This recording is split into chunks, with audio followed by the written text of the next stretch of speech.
nešto što je, možemo li to nazvati nekim normalnim dešavanjem u organizmu. Zapravo svim organima se to dešava. Sad, da li će to ići nekim bržim, sporijim putem, to zavisi od nas i upravo od ovih faktora rizika koje ste pomenuli. Krvni sudovi također su izločeni mnogim štetnim uticajima. I eto, šta je ono što se vremenom dešava kao promjena, patološka neka, degenerativna promjena na krvnim sudovima? Krvni sudovi su specifična struktura zato što imaju posebnu biologiju i zato što se nalaze praktično na svim organima. Vremenom oni očvrsnu i u njih se ulažu materije koje ne bi trebale da budu u zidovima krvnih sudova. Ako pacijenti imaju pojedine faktore rizika, onda se ubrzava taj patološki proces i onda se taj patološki proces javlja ranije u životu. Najzastupljenije oboljenje koje ima takve katastrofalne posljedice je ateroskleroza i ukoliko se ono locira na srcu, onda govorimo o koronarnoj aterosklerozi jer se javlja na srčanim ili koronarnim arterijama, a ukoliko je na moždanoj cirkulaciji, onda je cerebrovaskularna ateroskleroza koja može rezultirati moždanim udarom i drugim manje akutnim stvarima. A zašto je, ili mi se čini, evo ispravite me, najčešće upravo u ta dva slučaja? To su organi na kojima se oštećenja vrlo brzo vide i to su organi koji izgleda imaju specifičnu lokalnu biologiju u odnosu na druge organe, u odnosu na krvne žile na drugim organima. Mi kada razmatramo patofiziologiju i fiziologiju srca vidimo da se na srčanim krvnim žilama mogu naći neke strukture kojih nema nigdje drugo. Osim toga, srčani mišić je aktivan čitav život. Srce otkuca 60 do 100 puta svake minute u životu. I kao takvo izložene velikom stresu. I krvne žile na srcu, koronarne arterije, također su izložene velikom i biološkom, i hemijskom, i mehaničkom stresu. I onda ukoliko pacijent ima određene faktore rizika, kao što su neuredan život, kao što je izloženost psihofizičkom stresu, genetski faktori, pušenje, visoki holesterol, gojaznost, sedentarni način života itd., onda može doći do patološke promjene te lokalne biologije i do odlaganja masnoća, kalcija i lokaliziranih upala na pojedinim dijelovima tog cirkulatornog sistema na samom srcu.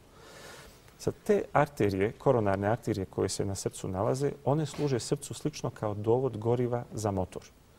I dolazi do suženja i začepljavanja tih koronarnih arterija. I ako idemo tom analogijom motora koju ja često koristim kad pacijentima objašnjavam šta je problem, onda začepljenje dovoda goriva istovremeno oštećuje i motor.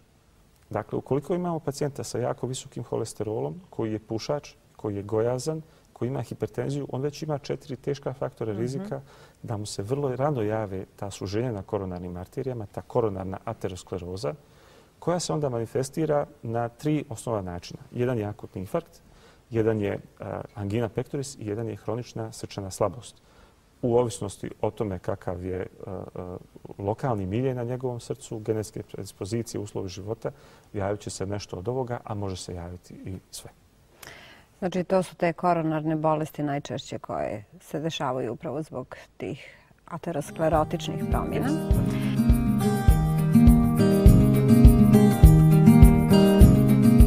A bolesti srca, odnosno kardiovaskularne bolesti, su nažalost još uvijek broj 1 u broju oboljelih u Evropi i opet kažem nažalost po smrtnosti. Jeste. Kakva je situacija kod nas? Kod nas je situacija paralelna evropskoj, više manje kad je u pitanju patologija i mi smo to jedan od rijetkih parametara u kojem smo u ravni sa Evropom. Mi imamo jedan dobar slajd gore, jedan dijagram, ako bi režija mogla da pusti, koji govori o smrtnosti u Evropi za 2008. godinu. Prema tom slajdu i prema izvještajima koji su aktuelni u zadnjih nekoliko godina, vidimo da je sve što je na ovom dijagramu u crvenoj nijansi predstavljene su dakle, kardiovaskularne bolesti. Interesantno je pogledati onaj gore zeleni segment, to su maligne bolesti ili rak. Dakle, kardiovaskularne bolesti uzimaju oko 56% života u Evropi svake godine. Dakle, između 50 i 60%, a sve druge bolesti zajedno uzimaju 40% života. Iako danas postoji specifična situacija u kojoj se jako puno govori o karcinomima, o malignim bolestima, da je to čitava epidemija, da nikad toga nije bilo kao danas, mi vidimo spram ovog dijagrama da svi karcinomi zajedno uzimaju oko 17% života, a samo moždani udar 18%. A kad pribrojimo sve kardiovaskularne bolesti zajedno, vidimo da one daleko prednjače u patologiji od koje ljudi pobolijevaju, od koje ljudi umiru. Specifikum ovoga je da su to bolesti koje se mogu liječiti i bolesti koje se mogu prevenirati. I na tom se nedovoljno radi kod nas. Mi nastojimo i prevencijom i liječenjem smanjiti udio u smrtnosti. A jedan od dobrih primjera za efikasnu prevenciju je Finska, koja je recimo 70. godina imala najveću stopu pobolijevanja i smrtnosti od koronarne bolesti, a danas ima među najnižim stopama u Europi. Dakle, tu je dao efekta jako preventivni program. Ali mi na preventivnom programu rezultate možemo očekivati kroz 20 do 30 godina. Ali u liječenju možemo... Aktuelni problem, da. Aktuelni problem je da ljudi umiru od toga i aktuelni problem je taj koji se mora sad rješavati. Ljudi se moraju efikasno liječiti. Najefikasniji način za liječenje kardiovaskularnih bolesti danas, pored medikamentoznog tretmana, u određenim slučajevima predstavljaju intervencije kardiološke ili kardiohiruške operacije. Ali ono što je također veoma bitno da se građani upoznaju sa određenim zdravstvenim problemima vezanima upravo za srce, za krvne sudove i da shvate da određenim simptome ne smiju zanemarivati. Zato ćemo i kroz ovu emisiju upoznati ih sa mnogim problemima, odnosno simptomima koje mogu da dovedu do nekih ozbiljnijih posljedica. Pa evo, ako nemate ništa protiv, otvorit ćemo i broj telefona za pitanja koje ćemo kroz emisiju vama postaviti. 228400, opcija 2, dakle ostavite svoje pitanja i onda će doktor kroz emisiju odgovoriti. Nisam vas pitala samo kad govorimo o učestalosti infarkta miokarda, koliko ste primijetili da se ta neka starosna granica pomjera ka mlađim osobama? Jeste li uočili? Apsolutno. Ranije smo imali situaciju da od akutnog infarkta obolijevaju mahom muškarci 55-60 godina i više i žene 70 i više godina. Međutim, starosna granica se pomjera naglo prema sve mlađim kategorijama. Jedan od faktora koji tome doprinosi je nesumnjivo povećana stresogenost svakodnevnog života, ali i nezdrav život generalno. Jedna interesantna stvar koju sam primijetio se provlači kroz sve pacijente mlade koji su imali infarkt, s kojima sam bio u kontaktu, jeste pušenje kao strašan faktor rizika, nešto što je teška šteta koju ljudi sami sebi nanose, a može se prevenirati za razliku od recimo genetike. Jako bitan faktor rizika u koronarnoj bolesti jeste to šta nasljeđujemo od svojih roditelja i to ne možemo modificirati. Ali masu drugih stvari, a to su tjelesna težina, to su pušenje, način ishrane, način života, to možemo modificirati. Moj najmlađi pacijent sa akutnim infarktom bio je 91. godište. I kad imate taj podatak, onda znate da je situacija zaista katastrofalna. A šta možemo evo reći? Ne otkrivate, znači nijedan podatak. Pacijent može ostati potpuno anoniman. 91. godište, akutni infarkt. Sa kojim faktorima rizika ili je genetika u pitanju? Prije svega pušenje. Genetika je dobrim dijelom involvirana. Imao sam interesantnu stvar kod nekoliko mladih pacijenata koji su imali akutni infarkt da su se bavili bodybuildingom. Ja sam postavljao pitanje da li su uzimali anaboličke steroide ili nisu. Nijedan mi nije odgovorio potvrdno, ali ja ne mogu znati da li su meni oni govorili istinu. Ali pušenje je strašan faktor rizika. Mi smo u nekom neslavnom vrhu u Europi po populaciji koja zloupotrebljava nikotin. Otprilike 2/3 odraslih u Bosni i Hercegovini su pušači. To je potpuna katastrofa u vremenu u kojem imate, recimo u Sjedinjenim Državama, nikotinizam doveden do javne sramote, da se zabranjuje pušenje na javnim mjestima. Čak se nastoji sad progurati zakon da se zabrani pušenje u automobilu vlastitom. Mi imamo sve veći i veći broj mladih pušača koji prave sebi strašan rizik za zdravlje, koji na taj način rasipaju novac, koji prave probleme i sebi i svojoj porodici. Jer mlad čovjek koji u vrhuncu životne snage, u naponu snage, dobije akutni infarkt, ima strašno visoke šanse da loše završi, a tu su mala djeca, tu je supruga, tu je veliki broj ljudi koji ovisi od njega. Da. Tako da moramo raditi na prosvjećenosti stanovništva, ne samo na tome da se reduciraju faktori rizika, nego da se i na vrijeme prepoznaju tegobe. Iako je infarkt miokarda vrlo često naglo nastala bolest koja često dolazi bez prethodnih upozorenja, u određenom broju slučajeva pacijenti imaju takozvane anginozne tegobe, imaju anginu pectoris godinama prije infarkta. Koronarna bolest, kao što ćemo vidjeti kasnije, je sporo progredirajuća bolest u određenom broju slučajeva koja se s godinama javlja simptomima bolova u prsima na napor ili gušenja na napor i sl. Pacijenti koji to osjete trebali bi se javljati svom ljekaru i trebali bi insistirati na tome da ih šalje na kardiološke pretrage, pa ukoliko one budu negativne, da se bar zna da su negativne i da oni sa sobom raščiste da to nije do srca. Nažalost, znajući ovaj podatak o veličini problema, vrlo je vjerovatno da će ljudi imati problema sa srcem.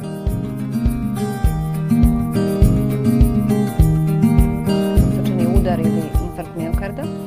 Ja rekoh, Centar za srce BiH Tuzla je već zaista zauzeo svoje mjesto u liječenju ove bolesti.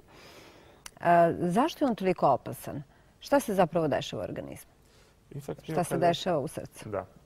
Prvo da kažem zašto je opasan. 1/3 ljudi koji dobiju infarkt miokarda umire. To je dakle bolest sa izuzetno visokom smrtnošću. U principu radi se o začepljenju jedne od koronarnih arterija. Na srcu imamo 3 osnovne koronarne arterije koje imaju svoje ogranke i ishranjuju srčani mišić. Jedna je arterija koja ide prednjom stranom, jedna arterija ide lijevom stranom oko srca, zovemo je kružna ili cirkumfleksna, i jedna je desna koronarna arterija.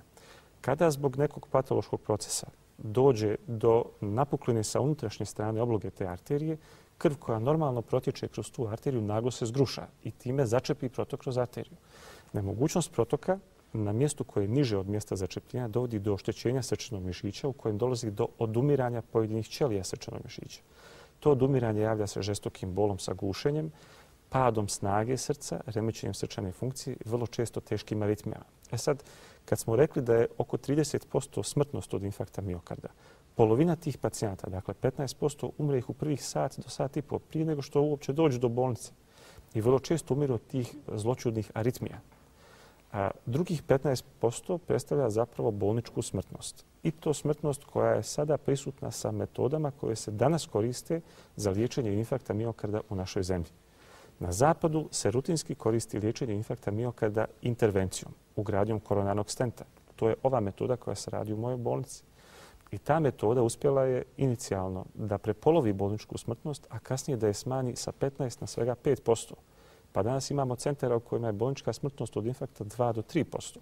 To podrazumijeva ne samo vrhunsku obučenost ljudi koji rade u angiosalama rješavajući taj infarkt, nego i povezanost svih onih karika u lancu od samog pacijenta do lokalnog doktora koji to sve prepozna i koji uputi pacijenta tako da se dođe u nekom prihvatljivom vremenskom periodu.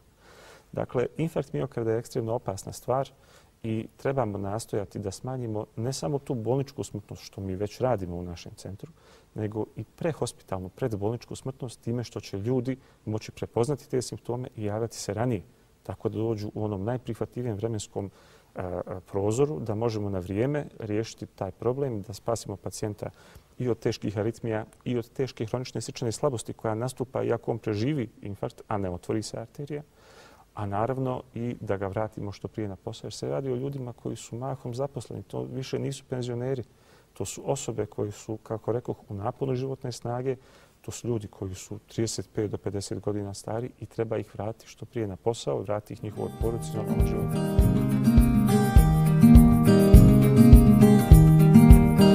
Ta stvar koja je bitna kod akutnog infarkta jeste na vrijeme prepoznati te dramatične simptome bez obzira što se ranije nisu javljale tegobe. Dakle, ukoliko postoji žestoki bol u prsima koji se širi u ramena, u plećku, u vrat, praćen gušenjem, preznojavanjem, nekad drhtavicom, strahom za vlastiti život, preskakanjem srca i sl.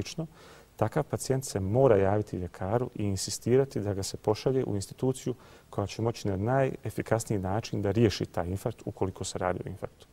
Interesantno je da su određene profesije vrlo dobro educirane. Imao sam pacijenta koji radi u inostranstvu, radi na brodu, radi kao pomorac. I oni su morali proći kurs iz prve pomoći i oni su znali prepoznati kod sebe probleme. Taj čovjek je došao da obiđe majku, on je iz Posavine inače, i dobio je takve tegobe, dobio je bol u prsima, išao je do svog ljekara i insistirao je da ga se pošalje da se dijagnosticira da li je infarkt u pitanju ili ne. Taj je čovjek bio kod mene na stolu 2 sata nakon početka bola, ta arterija je otvorena, on je vratio svoj normalan protok i to je bio najefikasniji način da se problem riješi prije nego što je nastupilo neko žestoko oštećenje srčanog mišića. Ali vidimo da je prva karika u lancu, educiranost pacijenata, tu bio najefikasniji rješenje.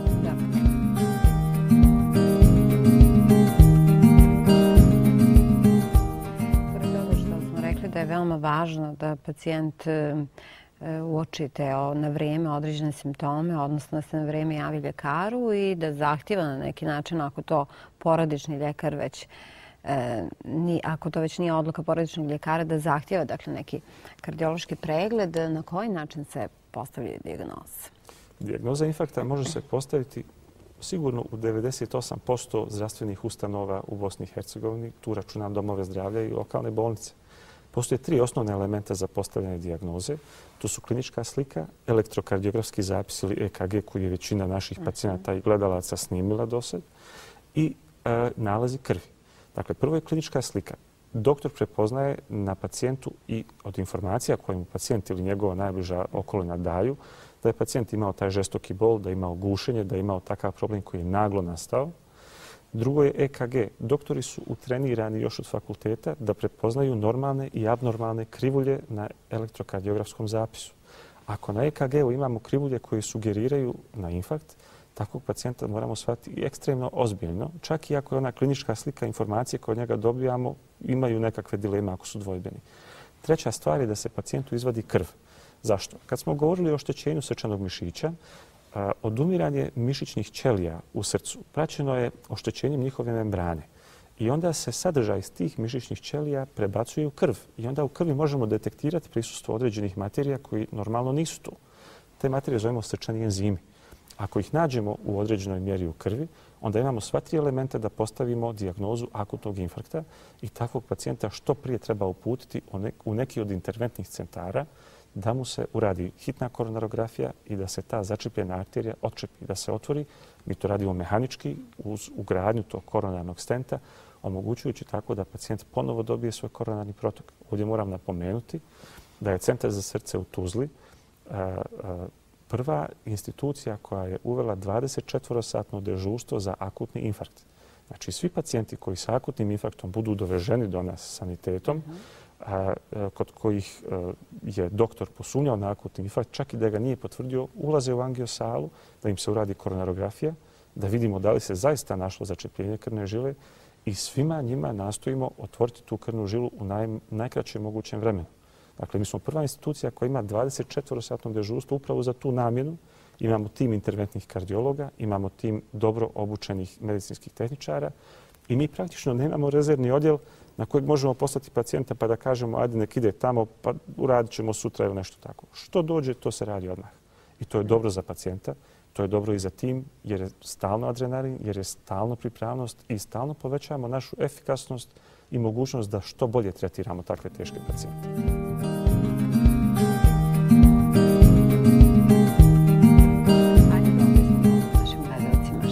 Koronarografija i kako se ona radi? Koronarografija je invazivna dijagnostička procedura. Dakle, kad kažemo invazivna, znači da ulazimo u tijelo pacijenta. Dobra je stvar što je ona u lokalnoj anesteziji. Pacijent je cijelo vrijeme svjestan, mi s njim komuniciramo, razgovaramo. Vrlo često razgovaramo o stvarima koje su potpuno van konteksta da pacijenta opustimo. Pacijent dolazi u našu instituciju i sprema se za koronarografiju u idealnim uslovima, ako je elektivna, ako nije hitna. Pacijent dolazi u jutarnjim satima, prethodno nije ništa jeo, raspremi se i legne na posebno dizajniran sto za koronarografiju u sali koju mi zovemo kardioangiološka sala ili kardioangiološki laboratorij. Sala jako podsjeća na hirušku salu. Pacijent leži na stolu, iznad i ispod njega nalazi se specijalni aparat koji odašilje rentgensko zračenje preko kojeg mi detektiramo te promjene. Pacijent se raspremi, mjesta za punkciju perifernih arterija se dezinficiraju i prekrije se sterilnom prekrivkom i sve se radi u sterilnim okolnostima. A koje su to mjesta za punkciju? Mjesta za punkciju su mjesta na kojima imamo velike arterije koje teku. Evo, ovo je jedna angiosala, tu vidimo na ekranu kardioangiološki sto. Ovo je naša kardioangiosala broj 2. Vidimo sto na kojem pacijent leži, vidimo ovaj C luk. Pacijent legne tako da mu se srce nalazi između ovog gornjeg i donjeg detektora na C luku i srcu pristupamo preko perifernih arterija. Dakle, kako srce daje sve arterije za organizam, onda mi tražimo arterije koje su pogodne za pristup. Na ovom ovdje konkretno crtežu vidimo da je to lijeva butna arterija. Osim lijeve i desne butne arterije, pacijentu možemo pristupati preko nadlaktične arterije, to je brahijalna, i preko palčane ili radijalne arterije. Lokalno se pacijentu aplicira anestezija, lokalna anestezija slična onoj kad se radi vađenje zuba, recimo, i pacijent nakon toga nema više nikakvog bola. Tankim dugim cječicama koje mi zovemo kateteri ulazimo preko punkcije te arterije, dakle nema nikakvog reza, samo jedna punkcija gdje se igla plasira u arteriju. Ulazimo kateterima do srčanih arterija i oslikavamo ih ubrizgavanjem kontrasta. Na ovoj slici vidimo desnu koronarnu arteriju sa normalnim nalazom, bez ikakvih suženja. Mi moramo ubrizgavati kontrast jer se te arterije vide isključivo ako taj kontrast ubrizgamo, one se ne mogu vidjeti bez ubrizgavanja kontrasta. Procedura traje obično 10-15 minuta. Mi snimimo koronarne arterije, vidimo da li ima suženja začepljenja. Ovo je lijeva koronarna arterija. Vidimo kakvog su rasporeda ta suženja i začepljenja i da li je tretman neophodan u smislu lijekova ili operacije ili ugradnje koronarnih stentova. Ako je završila koronarografija nakon nekih 10-15 minuta, pacijent se skida sa stola, ide u svoju sobu u kojoj leži 6 sati da bi mjesto punkcije arterije moglo da se zaustavi krvarenje na tom mjestu. Ako je rađeno preko ruke, može ustati odmah.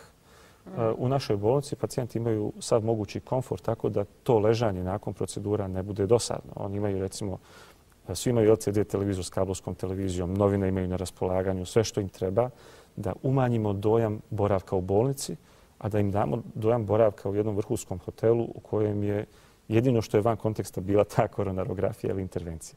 Je li ima bol posle toga? Kako se osjeća pacijent? U pravilu pacijenti imaju jednu bolnu nelagodnost koja traje nekoliko dana. U nekih pacijenata zbog lokalnih okolnosti na tkivu, na mjestu punkcije koje može biti rahlo, dođe do pojave modrice lokalizirane. Ja moram reći da ozbiljnije komplikacije nisam do sad sreo, a bavim se ovim poslom nekih 8-9 godina. Ako se i javi modrica, evo uputstvo i za pacijente, ako se javi modrica, tu se može stavljati lokalno gel, bostrombin ili hepatrombin i stavljaju se ledene obloge i to se povuče uglavnom. To se dešava i pored najobičnije infuzije, recimo. I tako. Dešava se. Mi nastojimo naravno da to bude uvijek maksimalno efikasno, ali neki lokalni problemi mogu nastati i uglavnom su sasvim bezazleni, a najčešće su vezani zapravo za konstituciju. Obično kod malo gojaznijih gospođa se javaju ti problemi jer se butna arterija koju mi punktiramo nalazi utopljena u jedan malo deblji sloj masnog tkiva. I onda po izvlačenju svih tih katetera i uvodnica mi moramo vršiti kompresiju da bi se zaustavilo krvarenje, a nekad je to tkivo jednostavno mekano i ne dozvoljava potpunu, apsolutnu kompresiju krvne žile, pa može malo krvi tu biti prisutno lokalno i nastane ta mala modrica, ali povuče se za nekoliko dana. Dobro.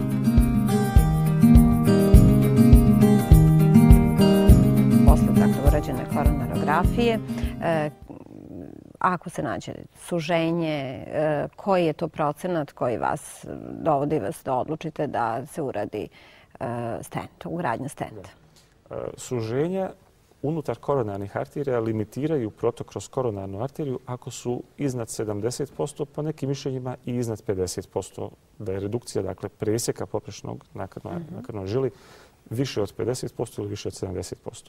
Mi se tada odlučujemo da pacijentu radimo ili intervenciju ili ga šaljemo na bypass operaciju.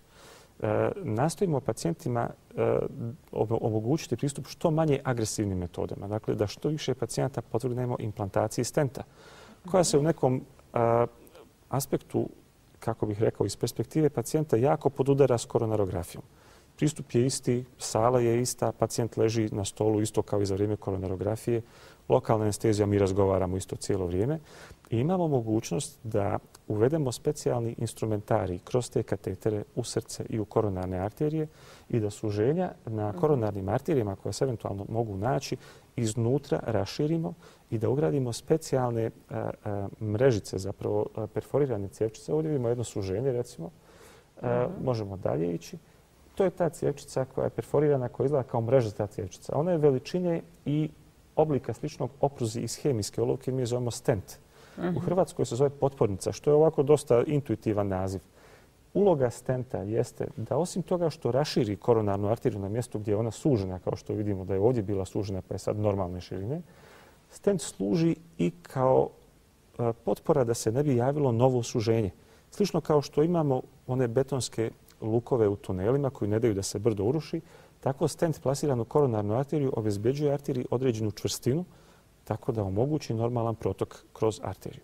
Naravno, danas smo u mogućnosti da tretiramo na ovaj način i ugradnjom više stentova i za kompleksniju koronarnu bolest, tako da pacijent u principu završi sve odjednom, sve na jednom mjestu, nakon koronarografije ugradimo mu stentove, on bude 24 do 48 sati u bolnici i onda ide kući. Ako je koronarna bolest, ovo je još jedna ilustracija kako taj stent izgleda dok se implantira u koronarnu arteriju. Dakle, vidimo jedan specifičan balon. Ovdje je veličina, to je ona veličina o kojoj svi pričali kao hemijska. To su male strukture, one su genijalno dizajnirane, ali su vrlo male i mogu nekome značiti razliku između života ili smrti. Ali su genijalno napravljene tako da omoguće da se vrati normalan protok kroz krvne žile i da u nekim slučajevima pacijenta vratimo u život ugradnjom tih stentova. Jel ne postoji recimo opasnost od pucanja krvnog suda kad se naduva taj balon? Da, svakako. U određenim slučajevima svakako postoji. Dakle, mi imamo stentove tačno određene veličine. Određujemo stentove veličinom u dijametru i u dužini. I moramo nakon urađene koronarografije vrlo precizno procijeniti koliki stent treba za tu arteriju. Kao što imamo svi različito veliko stopalo, tako i koronarne arterije mogu biti različito široke, a i suženje na koronarnoj arteriji može biti različite dužine. Mi kada mjerimo dužinu stenta govorimo u milimetrima, a kada mjerimo širinu stenta onda govorimo o drugoj decimali iza milimetra. Dakle, moramo biti ekstremno precizni u tome i uglavnom imamo mogućnost da vrlo precizno izaberemo veličinu stenta i da ugradimo stent tačno onakav kakav treba. Imamo naravno i pomoćne metode. Evo na ovoj ilustraciji vidimo kako taj stent izgleda ovako izbliza. Naravno, ne možemo stent širine 4 mm ugraditi u arteriju širine 2,5 mm. Ali imamo vrlo širok spektar stentova koji su nam na raspolaganju. Imamo mogućnosti za svakog pacijenta odabrati pravi. Kao i mogućnost savijanja, s obzirom da se može desiti baš na nekom ovakvom nezgodnom mjestu. Upravo ova mjesta, ove krivine na arterijama su nešto što mi zovemo locus minoris rezistencije, što je latinski izraz za mjesto najmanjeg otpora. Drugim riječima, mjesto koje se najmanje može oduprijeti patološkom procesu. Protok krvi koji je brz kroz ovako savijene dijelove krvnih žila ili kroz dijelove na kojima se krvne žile granaju vrši, osim onih faktora rizika o kojima smo govorili ranije, i mehanički pritisak na zid krvne žile i ima mogućnost da ošteti tu finu unutrašnju oblogu krvne žile. To oštećenje rezultira naglim začepljenjem i rezultira potrebom da pacijentu ugrađujemo stent. Stentovi naravno imaju mogućnost da se savijaju i specifičan je materijal od kojeg se izrađuju. To su plemenite legure čelika, zatim legure koje zovemo nitinol, legure platine, hroma, kobalta i tako dalje, tako da mogu maksimalno da se prilagode krvnoj žili i u onim mjestima gdje se krvne žile savijaju i gdje se granaju i sa velikim, malim dijametrima i dužinama i tako dalje. Šta posle ugradnje stenta? Da li bi recimo pacijent morao da vodi računa o nekim stvarima, koliko često da dolazi na kontrole, imali neke komplikacije koje se naknadno mogu javiti? Da. Nakon ugradnje stenta pacijenta pozivamo na kontrolu nakon mjesec dana. Pacijent mora uzimati specifičnu takozvanu dvojnu antitrombocitnu terapiju jer je stent kao strano tijelo sad u unutrašnjosti krvne žile ostavljen i on je izložen struji krvi. Krv se normalno zgrušava kad god je u dodiru s nečim što je strano tijelo i mi moramo djelovati na krv lijekovima da bismo spriječili njeno zgrušavanje unutar stenta. Tako da je pacijent obavezan da uzima neke lijekove i mi mu odredimo vrijeme za koje je obavezan te lijekove uzimati. Na prvoj kontroli nakon mjesec dana pacijent će nam raportirati kako se osjeća i u tih prvih mjesec dana on postepeno treba da se aktivira, da se vrati u svoje normalne aktivnosti bez nekog teškog fizičkog napora, ali sa blagim da umirenim aktivnostima i da se već i mnogo prije tih mjesec dana, ukoliko se radi o nekompliciranoj proceduri, da se vrati na posao. Upravo je u tome prednost intervencija što pacijenta vrlo brzo vraćamo na posao i u normalnu funkciju. Nakon prvih mjesec dana određujemo u dogovoru s pacijentom i na osnovu njegovog simptomatskog statusa način na koji će se on ponašati dalje u smislu pojačanja tjelesnih aktivnosti i sl. Druga kontrola nakon prve dolazi otprilike nakon 3 mjeseca i obično pacijentima uradimo ergometrijski test da bismo vidjeli da li se eventualno koronarna bolest javila na nekom novom mjestu ili možda se na stentu javilo suženje. Naime, stent kao strano tijelo u malog broja pacijenata može stimulirati novo suženje unutar njega samog. Današnji stentovi su tako konstruirani da je vjerovatnoća javljanja novog suženja unutar stenta, koji mi zovemo in-stent restenoza, ekstremno mala. I rijetko se to viđa, ali postoji mala mogućnost. Kad govorimo o procentima, to su jednocifreni procenti, znači 5-7%. Ali ukoliko se jave, takvi pacijenti obično dobiju bol anginozni sličan onom koji su imali prije procedure i vrlo jednostavan način da to riješimo. Pacijenta uputimo na kontrolnu koronarografiju, ako nađemo suženje, stavimo drugi stent unutar onog prvog, kao čaše u čašu, one za piknik koje se stavljaju. Jedino što je neophodno jeste da drugi stent koji se stavlja unutar prvog bude drugčije strukture, bude od druge legure i bude sa drugčijim lijekom nanesenim na površinu stenta, da na minimum smanjimo vjerovatnoću novog javljanja suženja unutar stenta. Ima tu i interesantnih anegdota. Recimo, znam da je jedan profesor u Italiji jednoj pacijentici koja je uporno odbijala da ide na bypass operaciju stavio 7 stentova jedan unutar drugog. I on svaki put dođe nakon 3-4 mjeseca sa novim suženjem unutar stenta i hoće novi stent i on stavi novi stent, kaže nemojte me slati na operaciju, hoću ovo. I svaki put je druga legura, drugi lijek i tako dalje, ali žena funkcionira relativno normalno. Da.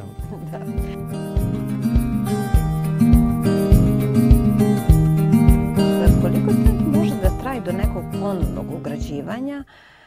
Bio je na kontroli, kaže sve u redu. Sad nismo pričali o tome koliki je vijek zapravo stenta. Stent traje doživotno. Stent kada se ugradi ostane u našim koronarnim arterijama doživotno i on se oblaže, ovisno o tipu stenta, za nekih 4 do 5 mjeseci do 12 do 18 mjeseci. Kada se taj stent u pravilu u potpunosti obloži, on je praktično dio našeg organizma i on takav ostane u organizmu. Ukoliko se javi ono suženje unutar stenta o kojem sam govorio, ono se obično javlja unutar mjesec do 6 mjeseci od ugradnje. Ako nakon 6 mjeseci nema nekih tegoba, taj pacijent može smatrati da mu je na toj arteriji, na tom mjestu problem praktično riješen. Ne možemo isključiti mogućnost pojave bolesti na nekim drugim mjestima na srcu, ali dok god se on osjeća dobro, samo neka nastavi svoje lijekove. Ako se jave tegobe koje su bile prisutne prije ugradnje stenta, potrebno je uraditi ergotest. Na ergotestu u naporu utvrdimo preko EKG krivulje da li pacijent eventualno može imati problema sa snabdijevanjem srca krvlju i onda ga šaljemo na kontrolnu koronarografiju. No, budući da je koronarografija sama po sebi ulazak u srce i kao takva u određenoj mjeri i rizična, mi moramo imati dobro opravdanje da pacijenta pošaljemo na koronarografiju. Dakle, ako se pacijent dobro osjeća i ako je ergotest negativan, to je dobar, takvog pacijenta ostavljamo na lijekovima i on može, imamo pacijenta koji su ugrađivali stentove prije jako puno godina i nikad više nikakvih problema nisu imali. Ali moramo zahtijevati da se uzme određeni lijekovi i da se modificira životni stil i to onda u pravilu bude dobro.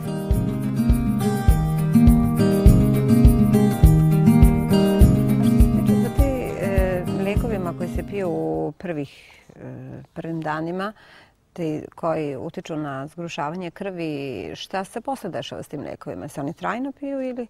U najvećem broju slučajeva ne.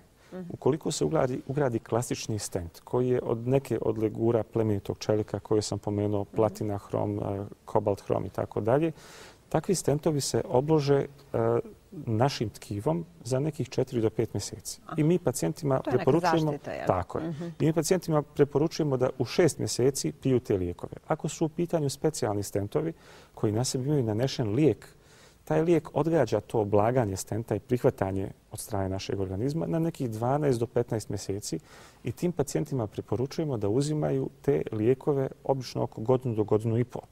U nekim specifičnim situacijama, kada stent ugradimo u takozvano glavno stablo lijeve koronarne arterije, budući se radi o specijalnoj lokalizaciji, takvim pacijentima ja preporučujem da te lijekove uzimaju doživotno, zato što eventualno nenadano začepljenje na tom mjestu može biti zaista katastrofalno.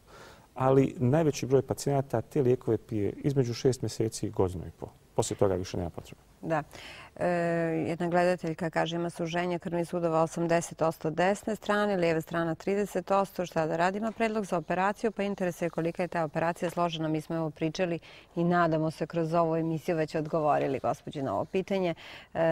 to i vi se slažete operacija Ja mogu potrebna? reći ovako. Trebalo bi da vidimo sam angiografski snimak i da vidimo da li postoje tehnički uslovi da se za tu desnu koronarnu arteriju uradi implantacija stenta. Suženje koje je 30% na lijevoj strani obično nije signifikantno u toj mjeri da se pacijent mora slati na operaciju.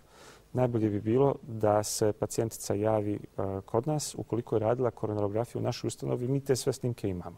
Ako je radila u nekoj drugoj ustanovi, da ponese CD sa snimkom, da to pregledamo, da vidimo možemo li ići na nešto manje kompleksno od operacije.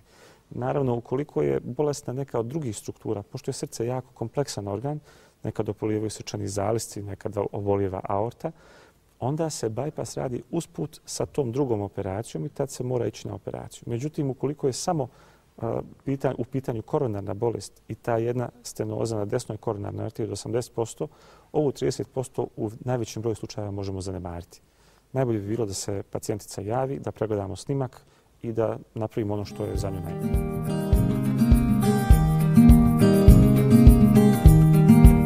Da li postoji stanje da se stent ne može ugraditi i dalje ima probleme gušenja i šta da radi? Šta biste joj mogli preporučiti? Postoji mogućnost da su začepljenja na srčanim arterijama tako čvrsta i kalcificirana da mi našim instrumentima jednostavno ne možemo proći. Ovdje se mora znati da metoda implantacije stenta podrazumijeva da mi svoje ruke imamo izvan pacijenta, a sve stvari koje radimo na srcu dešavaju se otprilike na 1 metar udaljenosti i sve su to sitne strukture. Vi ste vidjeli na jednoj od prethodnih ilustracija kako su stentovi mali. Dakle, te sitne strukture moramo progurati u vrlo sitne krvne žile.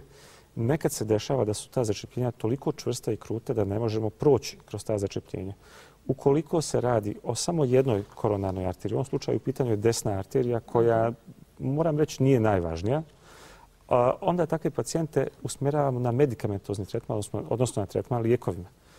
U krajnjoj liniji, ukoliko pacijent i na to začepljenje ima ekstremno teške tegobe koje nije moguće kontrolirati lijekovima, najbolje se javi u našu ustanovu i da ponese sve svoje nalaze i da ponese, ako može, i snimak koronarografije, pa ćemo pregledati da vidimo, ukoliko nema mogućnosti da se radi stent, kakve su tu mogućnosti da radimo nešto eventualno agresivnije na toj desnoj koronarnoj arteriji. U pravilu, to ne budu tako jake tegobe da pacijenta moramo slati na operaciju, ali u iznimnim slučajevima nekad se radi i to.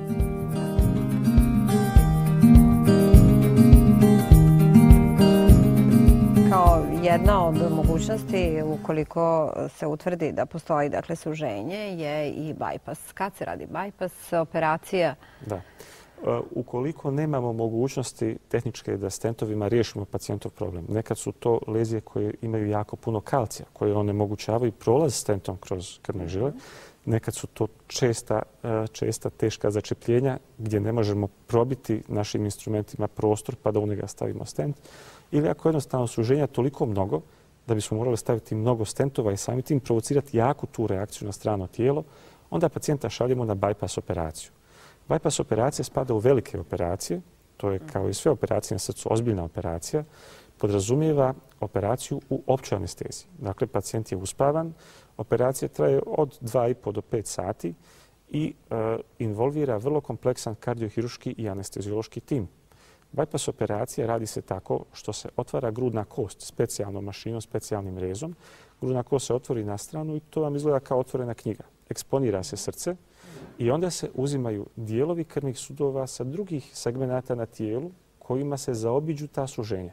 Dakle, sa noge se može uzeti jedan segment. Evo, upravo na slici vidimo rezultate jedne bypass operacije. Molio bih da malo ostavimo ovu ilustraciju.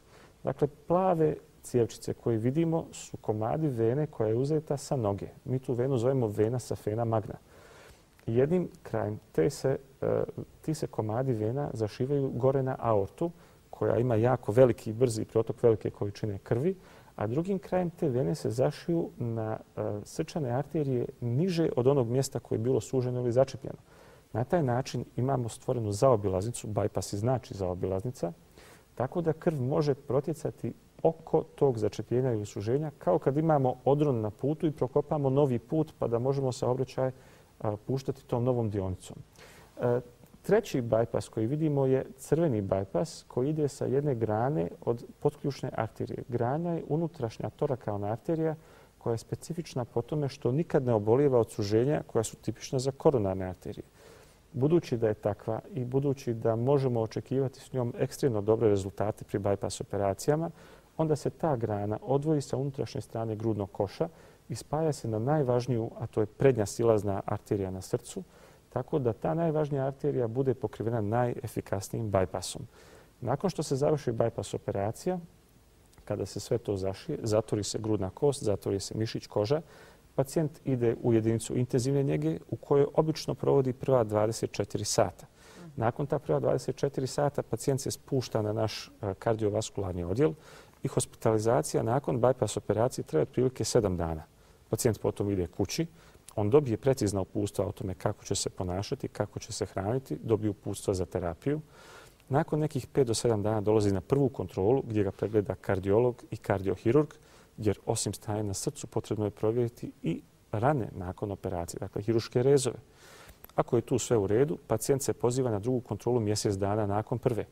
I onda već o tome u kakvom je stanju pacijent, kako se on osjeća, nekad možemo pacijenta slati na kontrole kod svog nadležnog doktora, a nekad ukoliko se radi o teškim pacijentima jer ne dođu svi u dobrom stanju, kod nekih je srce oštećeno jako i prije operacije bilo, i oni trebaju malo više pažnje s naše strane, onda ih pozivamo na češće kontrole, preciznije im ugađamo terapiju, doze, vrste lijekova i tako dalje.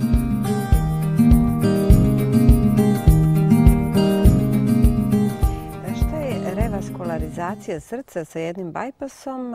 Imao je pacijent infarkt prije 20 godina. Iz laktaša je ovo pitanje.